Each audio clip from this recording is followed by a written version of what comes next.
Live from the TV30 studio, here is Jim Schneider. And a very pleasant good evening to you. Welcome to inFocus here on WECY Channel 30 as we keep you abreast of issues that are going on, sometimes very localized and sometimes more on a national front. We'll be taking more look on that angle here this evening. I also like to welcome those of you watching over VCY.TV as well. To know that those of you who have not downloaded our free app, it is available for 24/7 programming and programs on demand as well, VCY.TV. Well, friends, we are very much, it seems, at a crossroads across this nation with the issues that are taking place, whether it's matters that are taking place at our borders here to our country, or whether it's that of the funding and of our nation, the matter of our budget, and certainly an escalating national debt that we see taking place, and a deficit each year after year as well. We'll be talking about some of these issues, as well as the attack upon Israel and getting a congressional perspective on that and all these matters. Let's welcome back to our inFocus studio Congressman Glenn Grothman.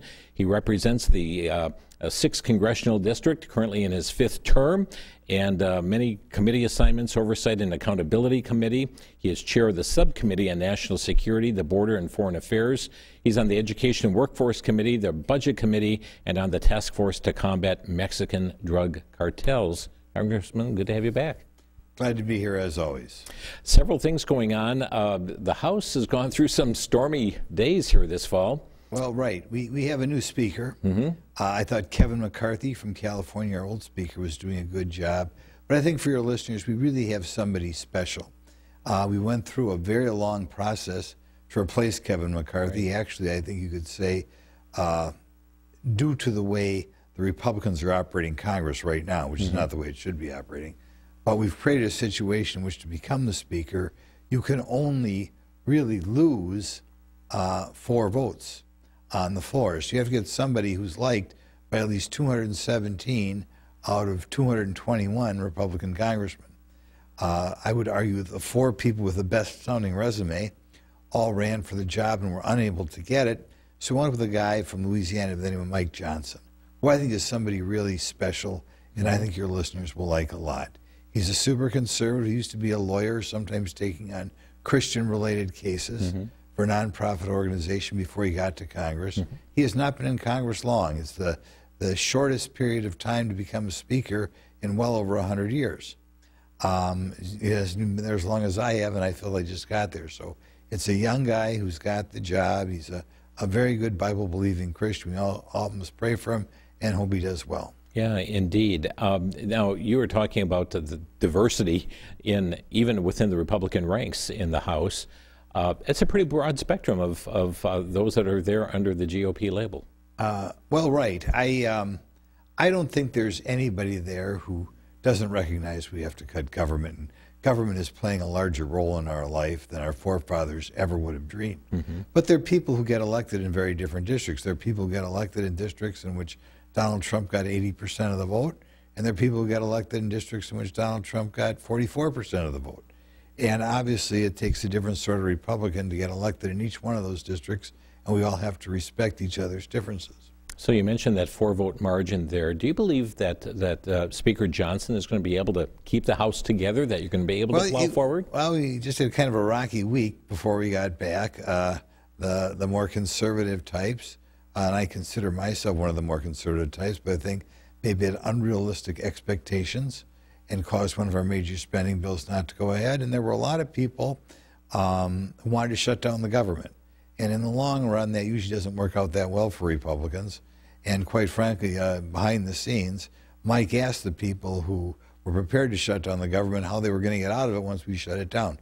None of them answered his question, but 93 of them voted to shut down the government. Mike made an impassioned plea to continue to keep the government open through January or February. We could build a case if we had to shut down the government, together with the Democrats who were able to keep the government open. But I didn't like the way so many of my colleagues kind of would not give deference to Mike's position. So let's talk about this continuing resolution that was just passed.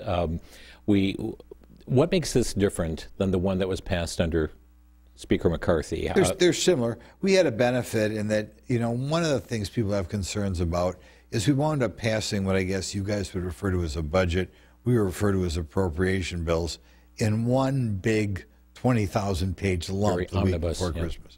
And by spreading out when we have to do it, some of them done in January, some in February, I guess we hope we'll have at least two big messes rather than one big mess. We're kind of establishing the fact that the House is going to get its way, that we expect to be able to vote on. Really, there are 12 separate appropriations bills. We're going to vote on them, at least try to vote on them separately, so you don't have this 20,000-page monstrosity that lands on your desk with 18 hours notice or something. Do you anticipate there's going to be any belt tightening going on? Well, we cut an agreement with the Democrats at the time we raised the debt ceiling that on discretionary spending only, which is less than a third of the budget, but on discretionary spending we expect a 1% cut. Now, I think that is something. We have inflation going on. We have the economy growing. So to get a 1% cut, you know, at a time when inflation is probably 5 or 6% is not nothing. And I think there will be some belt tightening going on for that reason. Particularly when you consider, given inflation, you'd expect to have an increase. I mean, you know, look at like maybe the state budget in the state of Wisconsin was up, you know, a lot. But, you know, we're holding the line here, and hopefully as we reach this compromise, the Democrats and Republicans stick to their word and do have a mild reduction in spending. I want your listeners to know what a mess we have. Right now, in the year just ending October 31st, which is our fiscal year, I'm sorry, September 30th, which is our fiscal year, we borrowed about 22% of our budget.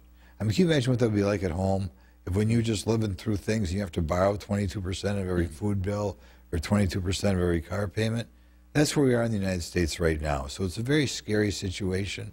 And quite frankly, because as our debt comes due, we have to reissue new debt to replace the old debt at higher interest rates. And for that reason, even if we stick at the 1% reduction, we're going to go next year and borrow 23% instead of 22% of the amount we spend. I know your listeners have been hearing about government debt probably since they were children, but I'm saying right now we have a big problem. Well, let me just interject something here, and that is we are now 1 year away from the next election. Correct. How critical is that election for getting spending under control? Well, it's vital. For one thing, most spending is what we call mandatory spending. Some of that is some of the income transfer programs, the welfare programs, the I would say tax credits I would put in that category. We cannot change that stuff unless the Republicans have the House, the Senate, and the presidency. So, and that's where the bulk of spending goes. So, and obviously it would be much easier to negotiate even on the discretionary spending if we were negotiating with somebody, you know, other than Chuck Schumer.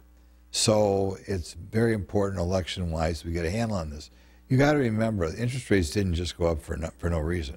They went up because of excessive government spending. And if we're going to get back to the days in which we have, say, a more decent interest rate on your house, interest rate on your car loan, we got to spend less money.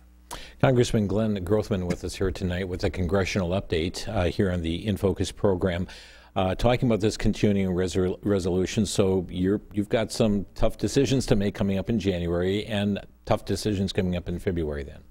Right. We will, when we get back from Thanksgiving recess, we will take up those appropriations bills again. There'll be negotiations between the Republicans and the Democrats, not only on the overall level of spending, but policy. The Democrats are, of course, pushing more recognition of transgender, that sort of thing. They're very race-focused, on which every job or more and more jobs, you know, whether or not you get that job or not depends on your race. The DEI sort of stuff. The DEI stuff. That permeates all 12 of the bills we've got to pass. And we hope the Republicans hang in there and fight. And above all, we need the support of the public, right? I mean, ultimately, when you're going to reach a compromise between the Republicans and the Democrats, people like to get reelected. And if the Republicans' position is perceived to be unreasonable, you know, the Democrats say, hey, we don't have to agree to that because you're going to hurt yourself by pushing it. So that's one of the reasons why I'm glad to be on a show like yours, is we give an opportunity to tell the public what is at stake.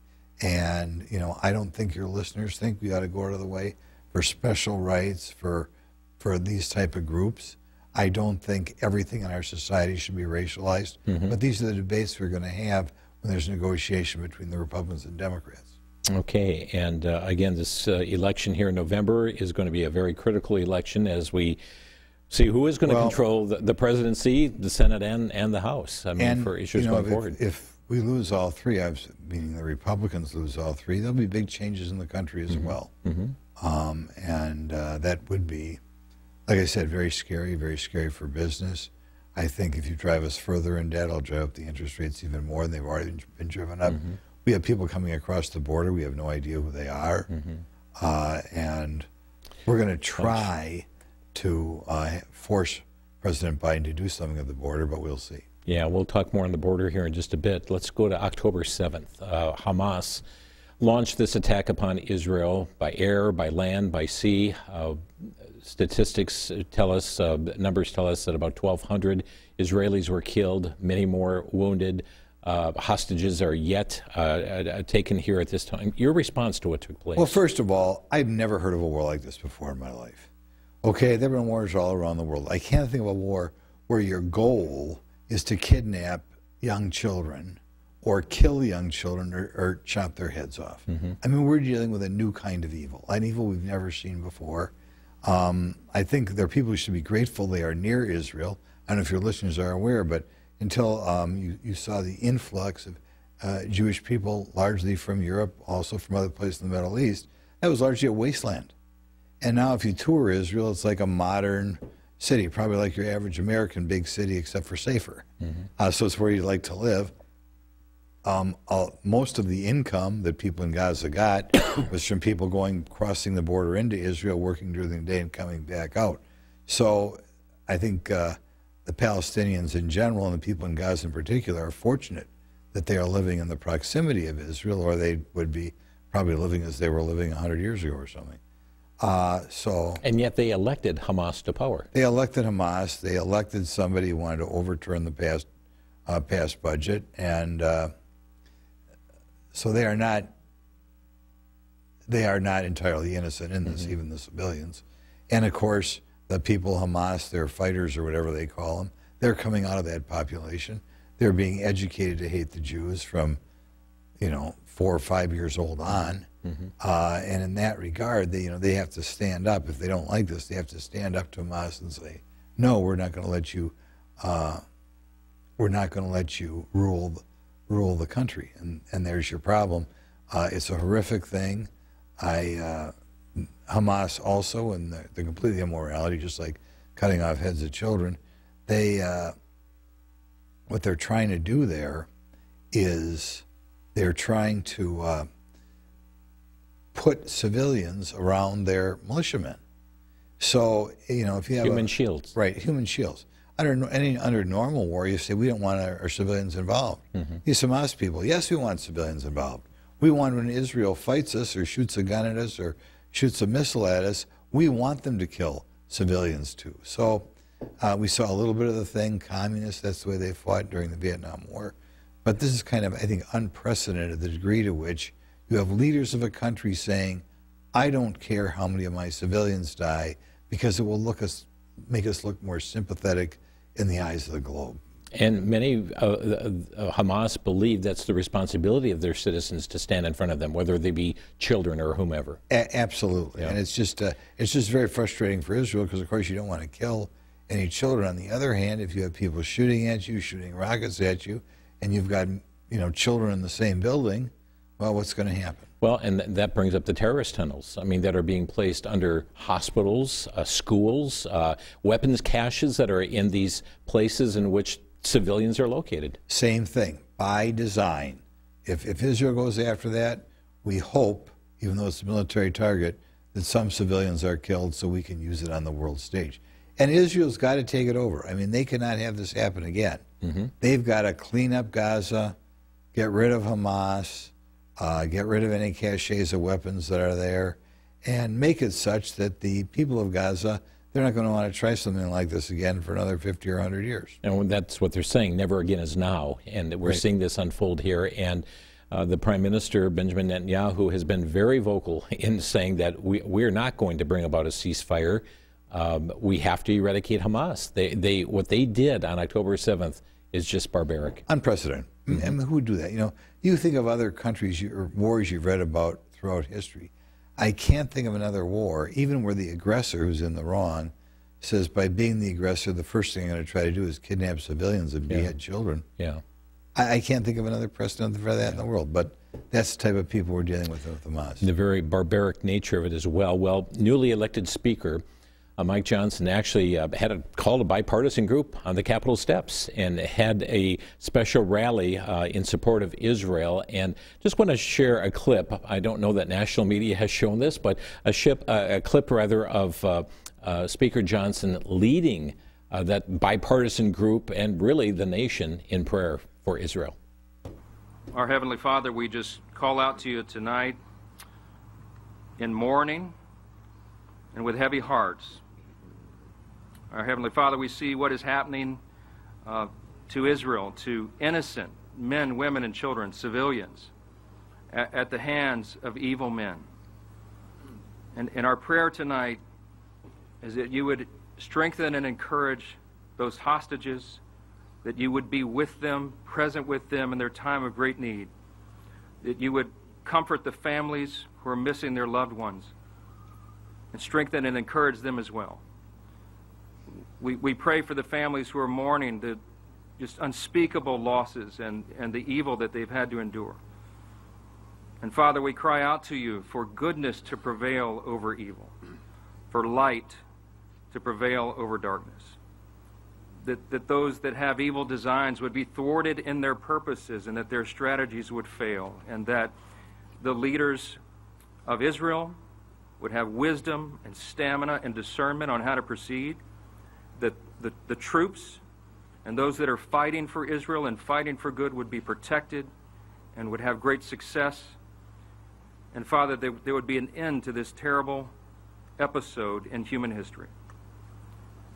Father, give the leaders here the wisdom on how to proceed as well. And Lord, help us to be unified as one as we do what is right and just. And we remember the admonition of Scripture that we are all to pray for the peace of Jerusalem and the peace of Israel.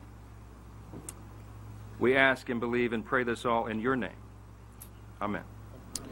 Speaker Johnson here leading really the nation in prayer, and this group praying for the peace of Jerusalem. He's really been criticized for his Christian beliefs and values. He's always been open with his Christianity, and I think it's one of the really good things we should be grateful about getting him. I'm sure as we work our way through the variety of issues that are facing Congress, he will do what he can to take the right side every time and fight for the right side. I cannot imagine a more Bible-believing Christian in that position. You know, obviously I can't speak for the 1900s or something, but it's unprecedented recent memory. We'll have to pray for Mike and hope he makes the right decisions. Why do you believe it's important that the United States of America stands with Israel?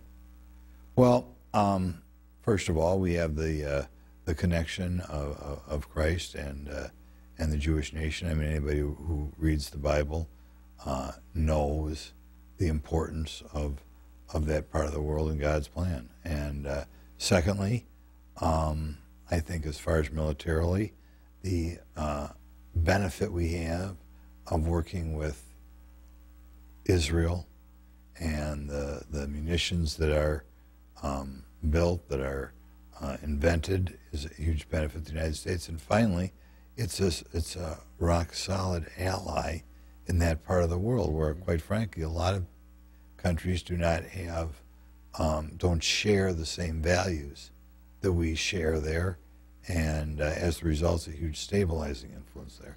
I mean, look at the areas in that part of the world that does not include Israel, you know, the civil war in Syria, possible war in the past between Iran and Iraq, possible war in the future with Iran. I mean, Israel's a counterbalance there to all that. It's the one stable country in the region, and that's another reason why it benefits the United States to stay involved there. You have no doubt seen the coverage of these pro-Hamas, pro-Palestinian rallies around the country. Washington, D.C., New York City, Los Angeles, Chicago, and on university campuses all across this country. Your response to what we see from these? Well, first of all, get an inside look at the riots in Washington. We were told that when the pro-Israel demonstration took place, I mean, it was entirely clean, no garbage left behind. When the Palestinian protest took place, you saw graffiti, you saw junk everywhere. So you kind of see the difference between the two groups of people, the people supporting Israel and the people supporting Gaza. And as far as the university campuses seem to be a breeding ground for... Well, I think there are two areas where people come from. Some, as we've let a lot of new people in America the last few years, and quite frankly, a lot of those people I don't think share our values. And part of not sharing our values is looking at these horrific demonstrations of the Palestinians and siding with them. So one of the problems we have in the campuses is the people coming from other countries who do not appreciate our Western values. The other thing is, I think, as we've talked about before, I think our colleges, campus across the board are way too left-wing, sympathetic for that sort of thing. And just as in this country, if they see something successful and that's somebody unsuccessful, they are assuming it's because the successful took advantage of the unsuccessful. That's not true, right? Israel built itself up. They have a modern country, and the countries around Israel benefited as well, right? As Gaza, the area in which Gaza benefited, as in Jordan benefits by the proximity to Israel. It's not a harm to them, it's a benefit.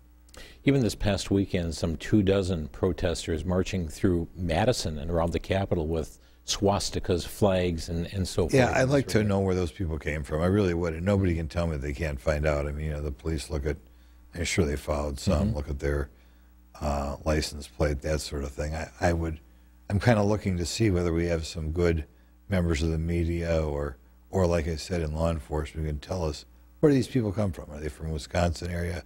Are they from down south? I'd like to know. And certainly many are concerned that we're heading down that pathway toward what Nazi Germany was back some years ago. Well, we have problems around the world. We're going to talk about Ukraine in a little, but we have potential danger in so many different places. And I could compare it not only to World War II, though you could, what happened before World War I. And you have all these tension areas. You know, you have Ukraine, Russia, you have Taiwan, China, you have what's going on in the Gaza Strip, and you have kind of the remnants of the civil war in Syria. You have Iran being active in so many different areas. So there's so many places you have to look out for, and it's a very scary time for that reason. Some are advocating that Palestinian refugees should come here to the United States. No, that would be a disaster. We already have too many people coming here illegally who I don't think should come here. And America is built for moral and religious people. Okay? That's who we want to have attract here. And you look at what's going on in Gaza, that does not come across a bunch of moral people. As a matter of fact, one of the reasons it's so poor is because the government keeps stealing the foreign aid, corruption in the government. That's not who we want to have come here. That would make things worse. If you looked at the demonstrations, there's a congresswoman named Tlaib from the Michigan area. I mean, the demonstrations that have been going on, they would not fit in here. They are not who John Adams envisioned coming to this country. If they have to go anywhere, and our people should learn a lesson from this, other countries in the region, much more culturally similar to Gaza, will not take them. Right. The Gaza Strip, Egypt says no. Jordan says no. Everybody, right? The Gaza Strip is adjacent to Egypt. Egypt says, we don't want these people. Jordan, Syria, Iran, nobody wants them. Well, I think they'd fit in a lot more in a country in that area, or we'll see if they can wind up back in the Gaza Strip. Congressman, you have long been calling attention to our nation's borders and concern regarding our borders. You actually spoke on the House floor recently. I'm going to share a brief video clip of what you had to say, and then we'll have you come back and comment. I'd like one more time to remind the press corps that sometime, perhaps tomorrow, perhaps sometime next week, they will release the new numbers of people coming across our southern border, what we sometimes refer to as illegal aliens. It is a story the press should never get tired of reporting, but apparently there are. I remind them that every month lately, 230,000 people cross their border, about 11 times the number of people who were crossing the border just 2 years ago. A little over 2 years ago. Of those, 70,000 are gotaways, which means they don't even go through the perfunctory checking in that you do if you ask for asylum. About 9,000 are unaccompanied minors. It seems to me about 5 years ago we were screaming bloody murder about families being torn apart when people were held apart from their parents who were breaking the law for just a couple of weeks. Here we have 9,000 people who are permanently coming across the border without their parents, and apparently we don't even care. Indeed, the Biden administration has stopped asking for DNA tests to sometimes see if they're related. We are told by the Border Patrol that the people coming across are more aggressive than they have been in the past. No issue is more important than this. If the press corps is on the ball in this country, we should be reporting every day, every week, the number of people coming across the border as well as the countries they're coming across from. Thank you very much. You're right. The press is not reporting this. No, yeah, right. You have, you have a little under 10,000 people, some days more than 10,000 people crossing our southern border. That should be a banner headline. Instead, it's never reported. Once a month, they release the cumulative totals. It varies from month to month. But like I said, I think you expect 220, 230,000 people to cross in a month. You know, again. And you reported last month nearly 241,000 illegals. October, record for October. Right. We're hitting these all-time highs. The press is not focusing on it. John Adams has said our country is built for moral and religious people and totally unfit for any other kind. Are we getting hardworking people? Are we getting moral and religious people here? Just the fact that they are sneaking in here when they're going to have to lie and say they need asylum when they don't asylum gives me pause or makes me think that we're getting some lemons here. And we do swear in over 1 million people a year right now legally. I mean, it's not like it's impossible to get to the United States. I was at State Fair Park earlier this week. This past weekend, yeah. Right, where they were swearing in new American citizens. Over 1 million a year. These folks were from over 70 different countries. So if you want to take the time, if you want to do things right, you can become an American.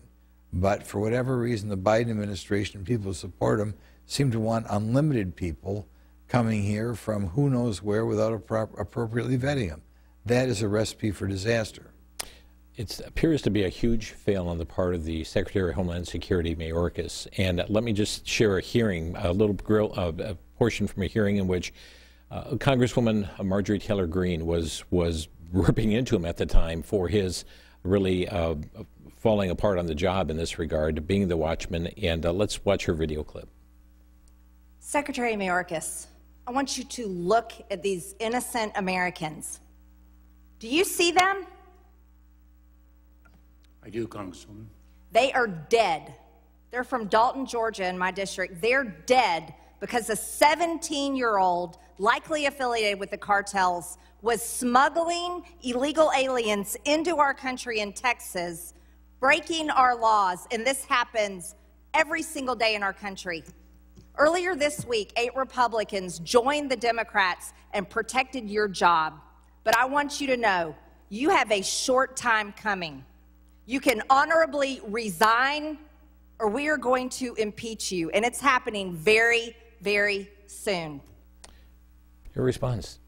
Well, I think it would be good to impeach him. I voted to impeach him. And that is not, and they're going to replace him with somebody, he claims they'll replace him with somebody worse. That's his own word, and they probably will. But we've got to wake up the America.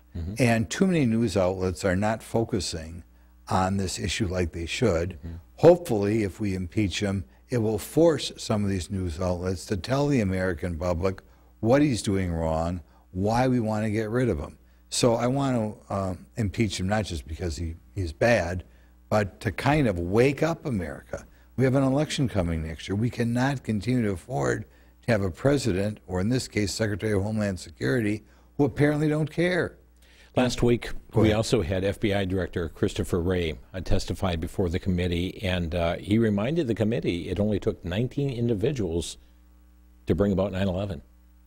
Right, and if you were somebody who wanted to commit a terror act against the United States, can you think of a time in your history where it would be easier to come here than now? I mean, if you talk at the southern border, when I talk to those Border Patrol agents, every year, you know, people coming from over 100 different countries.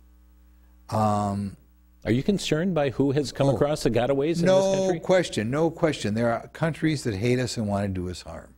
And we went through 9/11, but there are plenty of other ways to kill a lot of people in this country. And there are plenty of people who, I hate to say it, usually associated with Muslim religion. But of course there are people, maybe ideological cousins of those people you see chop heads off of people in Gaza. They would be happy, I'm sure, to sneak across our border and plan something that would kill dozens or hundreds or thousands of Americans. Well, Iran sees Israel as being the little Satan and the U.S. being the great Satan. Absolutely. And you look at that border, if you take a shot of it, and all the people coming across not being vetted, what we call gotaways, where they don't even check in with a Border Patrol agent. Absolutely. So there would never be an easier time to harm America. And are they, at this time, are they into our country? Oh, no question.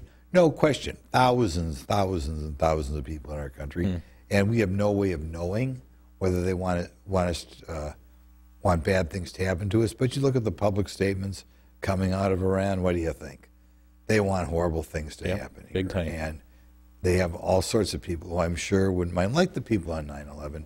People, they don't mind dying if they feel they'll go to heaven for killing a bunch of Americans. And you know, we know just a small fraction of those who have crossed the border illegally have been sent to places like New York City and Chicago, people who have deemed to be sanctuary cities, welcoming cities for them. But it's taking such a toll on New York City. Just a couple days ago, New York Mayor Eric Adams, he unveiled this new budget, and he said we're going to have to let some 4,000 cops go in the next 2 years. He plans to reduce the number from 33,000 to 29,000 police officers.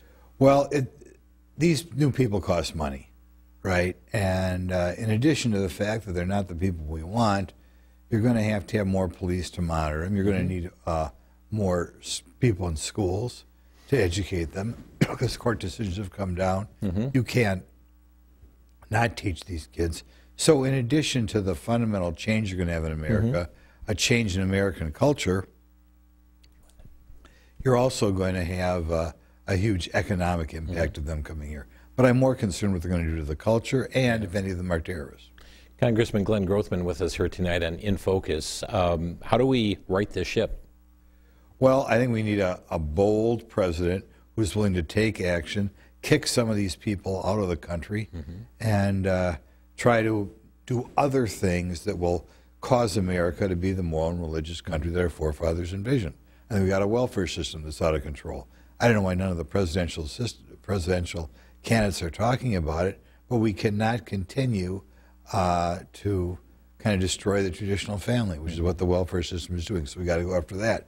Joe Biden keeps hiring more people, in the universities and the big corporations are hiring more people to do what they call DEI. In other words, they want to have everybody judged by where their ancestry is from. There's a way to ruin America. We need a presidential candidate who's going to stand up to that and say, no more, I'm going to fire all these people. We're just going to hire the best person. We're not going to have people whose job it is to run around and tell people how oppressed they are. Like I said, we need a new president to try to get a handle on the debt. You know, we don't want to have forever these higher interest rates on houses and cars. It destroys the American dream. So we're going to need a president who can explain to the American public, we cannot spend so much money and get interest rates back down where a young couple can't afford a house again. Well, international affairs is another big issue, and last week President Joe Biden met with the Chinese President Xi Jinping, and they had the summit in San Francisco. And I'm going to play just a brief video clip, and this is a video clip that is not focusing on President Biden so much as it is on Secretary of State Antony Blinken. And this is at a press conference afterward in which the president talked about calling Xi Jinping a dictator. And I want you to see the reaction on Secretary of State Blinken's face as this press conference is going on. Mr. President, after today, would you still refer to President Xi as a dictator? This is a term that you used earlier this year. Well, look, he is. I mean, he's a dictator in the sense that he is the guy who runs a country that is a communist country that is based on a form of government totally different than ours. So you see him just kind of roll his head in his eyes when he called him a dictator, like all my diplomacy is down the tubes. But right. We've got some issues with China. They've been an abuser of human rights. Well, I think people should familiarize themselves with what's happening to Christians in China. And of course, we have had so many missionaries over there over the years. Our goal is to spread Christianity to people listening to your show. You can't do that if you have a government that's hostile. And I hope our government, when they negotiate things with Red China, makes it clear that their own country would benefit overwhelmingly as more and more people become Christian. You actually recently had a subcommittee hearing on religious persecution. What did you learn from that subcommittee? Well, we were not only looking at persecution of Christians in other countries, and of course there are problems in China, in India, Nigeria, and whatnot, but we were looking at the degree to which our government, our State Department, is trying to cause other countries to take kind of anti-Christian stances on things, pushing abortion in other countries, pushing birth control on young kids in other countries, pushing the gay agenda in other countries. I think it's an untold story, but the American public ought to know. You know, when I think of America, I think of America sending missionaries out around the globe, and you show up at churches and you see sometimes the missionaries come up back home, Sheboygan, Wisconsin or something, and say, you know, we were here, we were there. Now we're sending State Department officials out around the world to kind of do the opposite. We're talking tonight with Congressman Glenn Grothman here on inFocus and getting a congressional update on so many different issues that are going on. And we had talked about a number of matters, and you brought up earlier this matter of Ukraine as well that I'd like to have you address. We know that there's been an aid package for Israel, an aid package for Ukraine, been a move to separate those two issues. Speaker Johnson did that. Well, I think there's going to be more aid to Ukraine. My frustration is the Biden administration is not using its influence to try to end this war. Nobody can tell me that Vladimir Putin would have started this war if he knew the way it was going to work out right now. And both for humanitarian reasons, we would like to end the war, and we don't want, the longer the war goes on, the more Russia and China and Iran are driven together, which is all sorts of complicated problems for this country. So I wish they would try to do that. Now, right now, what Mike Johnson wants to do, recognizing that I think Congress is going to vote to give more money for Ukraine, at a minimum, we ought to say, okay, Joe Biden, if you're going to be that concerned about Russians marching into Ukraine, which is fine, let's show a little bit of concern about people from all around the world marching into the United States. Right. And we're going to see what happens. But I do not believe that there is going to be more aid flowing to Ukraine unless we get big changes in the way we're dealing with the southern border. And I would hope that means that we don't give any more money until after a given time period of showing that nobody else is coming across the border. And it can be done, right? We know it can be done because Donald Trump did it. Yeah. And whatever you think about Donald Trump, the number of people coming across the border was about 1/20th what it is now. Wow. And there's no reason for President Biden not to have the same sort of record. Well, friends, I'm going to bring up another issue yet here this evening as well. And just late last week, we saw House Speaker Mike Johnson releasing the January 6 tapes. We've all seen video footage of provocateurs, but we're going to show a scene from January 6 inside the Capitol. And we're going to run that video here at this time. As you can see, protesters, so to speak, the insurrection coming down the hall right now. And as you watch your screen, you'll see them walking right by. You see the police officers there at the doors, and you even have officers that are clearing the way for those to come into the U.S. Capitol. Congressman, this does not look like an insurrection, but police officers leading this group and many calmly standing by as this is going on. Well, right. There's no question there were people doing bad things. There were people getting involved in physical conflict with the officers. There's no question there were a lot of other people just walked in an open door and they're being treated like criminals. And so far as those people are going to jail or even paying a hefty fine, they're being attacked more for their ideology than they did anything wrong. Because you're right. If your listeners look at that, they're like a tourist. Yeah. Now, it was against the law to come into the Capitol, but nobody would know that. I mean, if the police are holding a door open for you, do you think that means that it's against the law to walk through there? So I hope news outlets such as yourself keep showing pictures like this, and hopefully, I would think it'd be nice if we could even give back some of the fines that we've taken from some of these people. Yeah. Some people have been prosecuted pretty heavily, persecuted as well, I guess. I read the other day somebody, I don't know what he did, but he wasn't even there. He got 18 years in prison for not being there. Wow. Friends, tonight, many, many issues, and I do want to have opportunity for you to call in and with your question here to Congressman Glenn Grothman or a brief comment. Our phone number 414-935-3030, 414-935-3030. Toll free 800-733-8830. That's 1-800-733-8830. To text in your question or brief comment, you can send your text to 414-439-3585. That's 414-439-3585 to text in your question here this evening or brief comment. Make sure that you would include your first name, the city that you're texting from, and we would appreciate that as far as just being able to identify the question here for coming in here this evening. But our lines are open, friends. We've covered a number of issues from January 6th here most recently to the porous borders and matters that are going on, the new Speaker of the House of Representatives, the continuing resolutions going on. And tonight we are opening our lines to give you opportunity to ask a question, make a brief comment, 414-935-3030 or toll free 800-733-8830.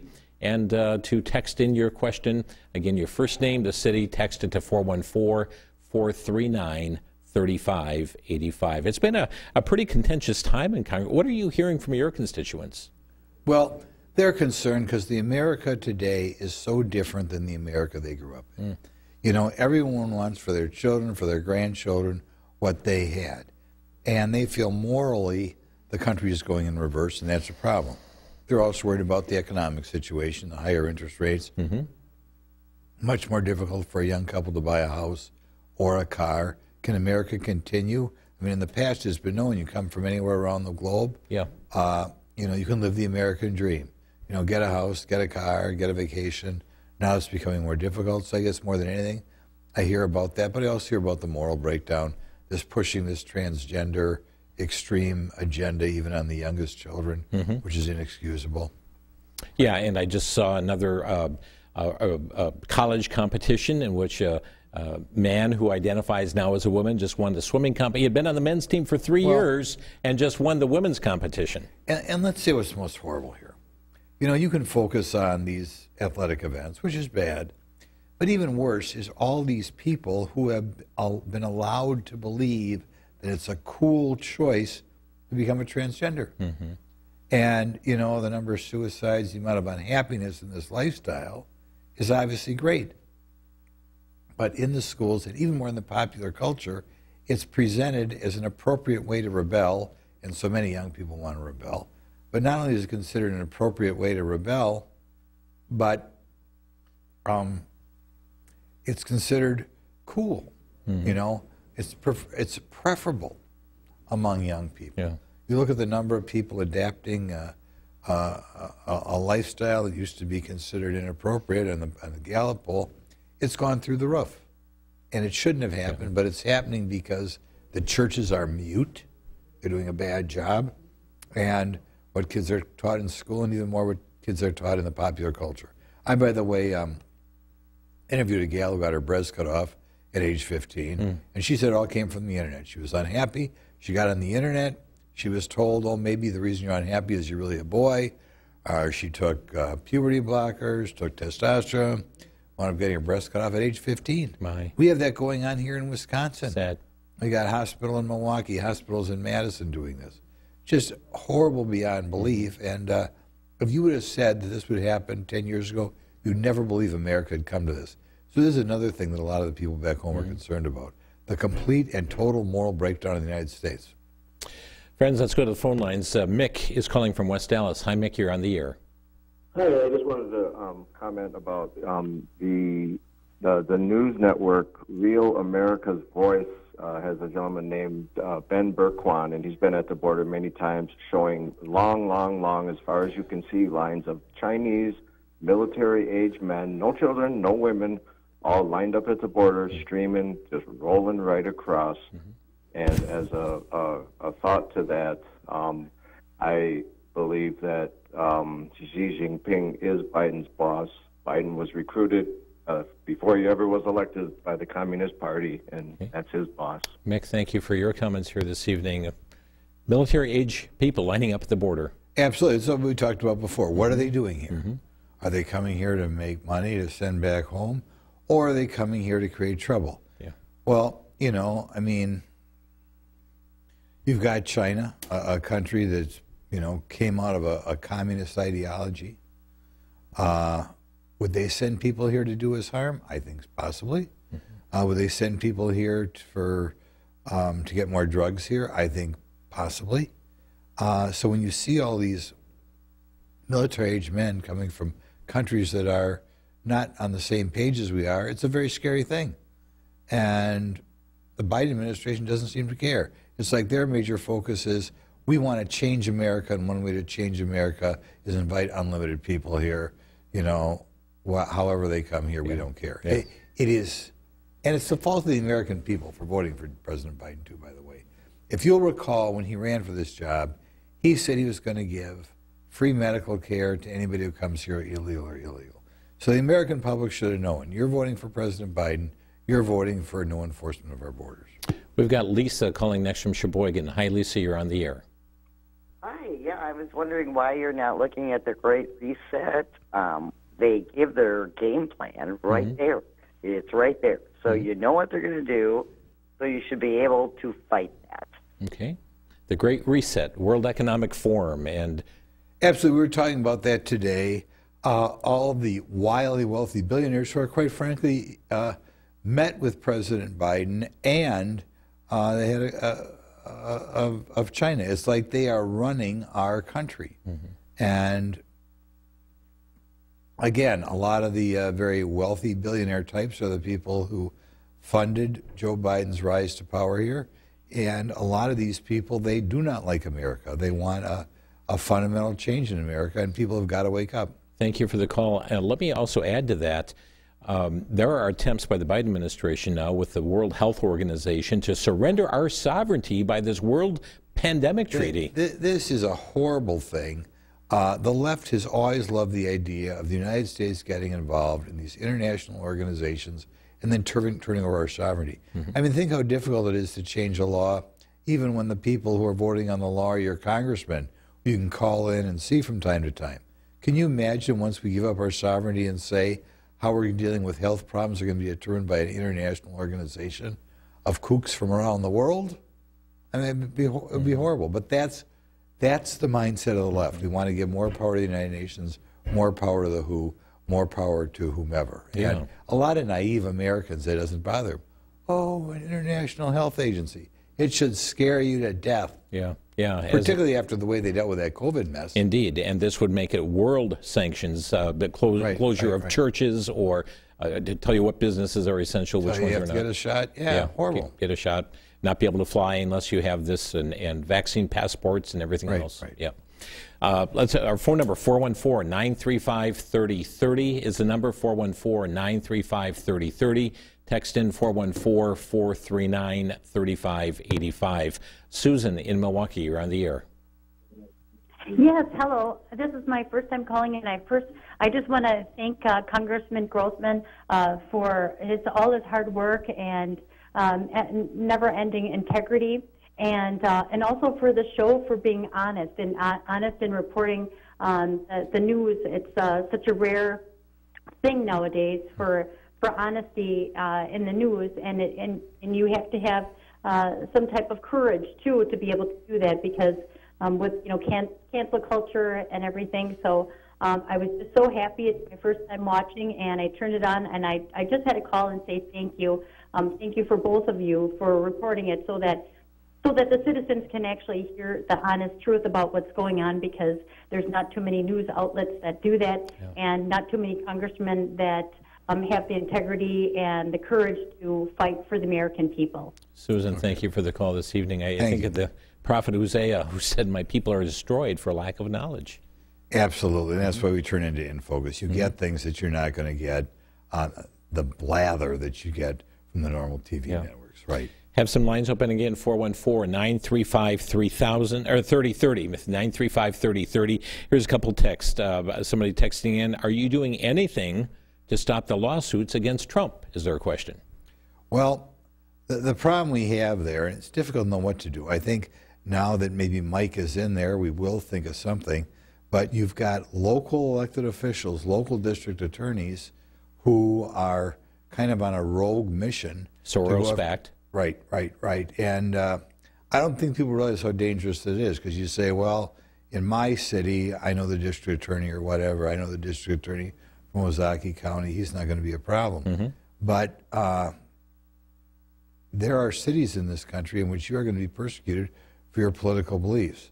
Now, I think Mike Johnson is a big ally of President Trump, and he's endorsed him. And he's endorsed him, right? And was one of the major people involved in trying to prevent Joe Biden from becoming president. So I'm sure if there's something that can be done, he will be trying to do that. I think there are people who are going to be trying to do something in one of our appropriation bills to try to clip the wings of some of these federal agencies that are going after President Trump. But it's a huge problem that you bring up, and it's not just President Trump who has to put up with this. There are local district attorneys who are prosecuting or could prosecute based on political belief. We talked about it earlier today, the people who seem to do almost nothing wrong on January 6th, right? I mean, they shouldn't be prosecuted, and they wouldn't be prosecuted if the Capitol were in Waukesha, Wisconsin.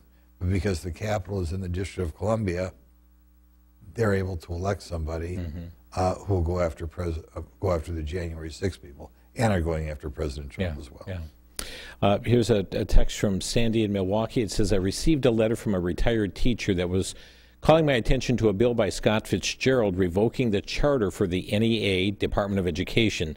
Do you see any movement on that bill? It wouldn't surprise me at all if we get that bill out of the Education Committee. As you know, right now we have a very thin majority of Republicans, but I'd like to see Mike Johnson put that on the floor. I'm certainly supportive of that bill. Do we? Now, I'll caution your listener. We do not have the state Senate. And as the result, the bill is not going to come up in the state Senate. If miraculously it did, I'm sure President Biden would veto it.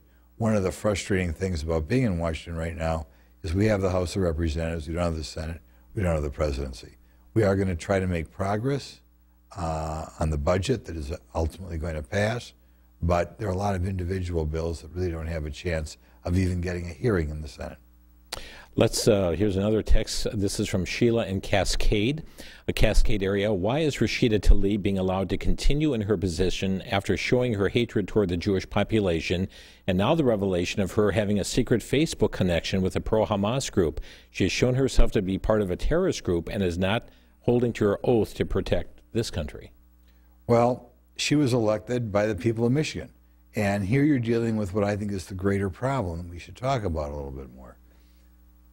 We have a problem with some of the politicians in this country, but we also have a problem with the electorate. And if you were following some of the votes that took place when we tried to come out in support of Israel, most of the people who were against Israel sadly represented our big inner cities, of which Tlaib is one. So I would wonder how in the world we wind up with so many dumb people electing her in Detroit. And if you look again and again, the most anti-Israel congressmen out there represent our big cities. Seattle, Minneapolis, St. Louis, Indianapolis, New York City, again and again and again. This is, like I said, not just a problem the way they vote. The greater problem is that our big cities are electing these people and not electing them 51 to 49%. They're electing them 75, 25, 80%, 20%, which I think is a real problem, and people have to wonder how we're going to get people living in that area to straighten up and vote, I guess, more American or more constitutionally. Barry from Milwaukee is asking, what is your view on TikTok? We know that there are countries that are trying to ban this social media. Well, insofar as it's run by the Chinese, which it is, absolutely ought to crack down on it. By the way, folks, if you would like to be in contact with Congressman Glenn Grothman, you can do so at grothman.house.gov, grothman.house.gov. His DC number is 202-225-2476. A Fond du Lac office as well, 920-907-0624. And through the grothman.house.gov, you'll also find links to Facebook and other means of communication with your officer as well.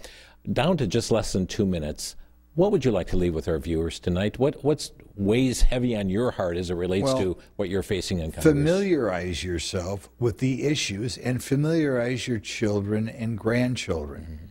Like I said, the thing that scares me more than anything when I get out there is the number of people who hold confused ideas, okay? And when I run into people who, I mean, we got a welfare system in this country that's destroying the family. People don't see that as a problem. We have this transgender stuff in which 15 years old people are having dramatic surgeries. People don't see this as a problem. What kids are being taught in 5th grade, people don't see this as a problem. The border, people don't see this as a problem. Familiarize yourself with the issues and make sure at least the people you can influence get back on the straight and narrow. Because if we have people who think we can take 250,000 people a month across our southern border, we're done anyway, right? And so, you know, on some of these issues that the church should have a strong opinion, ask your minister, why haven't we heard about this issue? You know, I mean, I think, like I said, part of the problem here is some of the churches have been mute on this. So I would say, come on, what's going on here? I think that's what I would say. Do what you can to change the way the electorate thinks. Because when I get out and about, the thing that dispirits me most is when I run to people who don't have a problem with an open border. How can you deal with somebody like that? They don't have a problem with... Clueless to what's going on. Or stupid ideas. We're out of time here, Congressman. We're going to have to leave it there. But thank you for taking the time and joining us. Always glad to be on the show. Look forward to being on again. Congressman Glenn Grothman with us here tonight. Thanks for joining us on inFocus. Good night.